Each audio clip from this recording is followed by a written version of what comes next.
Goeiemôre vriende en baie welkom by ons oordeenkings op hierdie Saterdagoggend. En ja, ons lees die mooi gedeelte van Johannes 20 vers 11 tot 18. Maar Maria het buitekant by die graf staan en huil. Terwyl sy huil, het sy vooroor na die graf toe gebuk en twee engele met wit klere aan daar sien sit, waar die liggaam van Jesus gelê het, een waar sy kop en een waar sy voete was. Hulle sê toe vir haar: "Mevrou, waarom huil jy?" Sy antwoord hulle: "Hulle het my Here weggevat en ek weet nie waar hulle hom neergelê het nie." Nadat sy dit gesê het, het sy omgedraai en hom daar sien staan, maar nie besef dat dit Jesus was nie. Jesus sê vir haar: "Vrou, waarom huil jy? Wie soek jy?"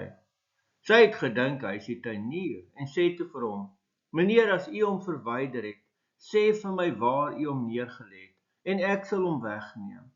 Jesus sê vir haar: "Maria." Sy het omgedraai en in Hebreëus vir hom gesê Rabboni. Dit beteken leermeester.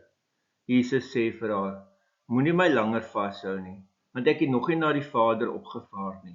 Maar gaan na jou broers en sê vir hulle: ek vaar op na my Vader en julle Vader en na my God en julle God." Maria Magdalene gaan te vertel toe aan die disippels: "Ek het die Here gesien." En dat hy hierdie dinge vir haar gesê het. Vriende, ons lees tot sover 'n pragtige, volgelaaide teks, né? Maria staan daar buite die graf en huil. Die disippels het al teruggegaan toe sy vir hulle vertel het die graf is leeg, maar sy bly daar. Sy is net te hartseer. Haar pyn is net te groot. Sy staan en huil. Sy huil so baie dat sy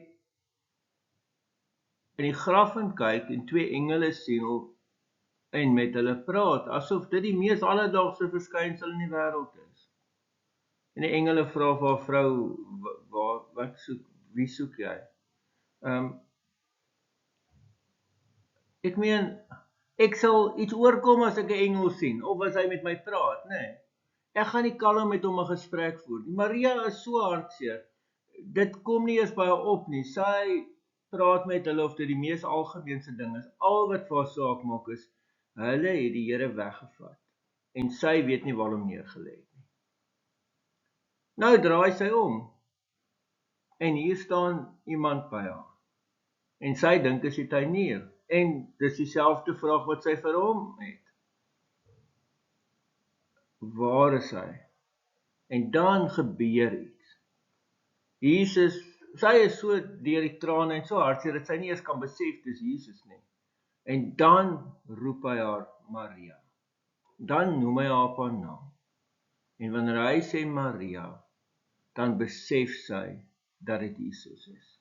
Maar sy besef baie meer.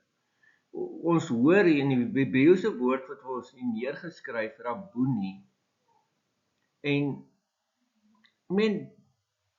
dis nie 'n woord wat ek en jy ken nie, né? Wanneer ons na dit Bybel lees, dan lees ons die woord Rabbi. So wanneer ek en jy die woord Rabboni lees, dit is meer as net 'n rabbi. Daar's iets goddeliks daarin. So sy besef dit onmiddellik. En dan hierdie wonderlike woorde van Jesus, né?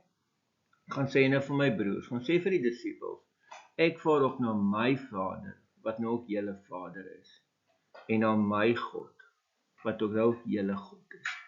Dit is wat Jesus gedoen het. Dis wat hy bewerk het. Deur sy dood en opstanding is sy Vader ook nou my en jou Vader. En is God ook nou my en jou God. Amen. Here almagtige God, baie dankie vir hierdie teks. Dankie dat ons dit mag lees. En dankie vir die wonderlike waarheid van die opstanding. Ons eer U daarvoor. Amen. Vriende, mag jy 'n baie mooi en 'n baie geseënde dag hê. Totsiens.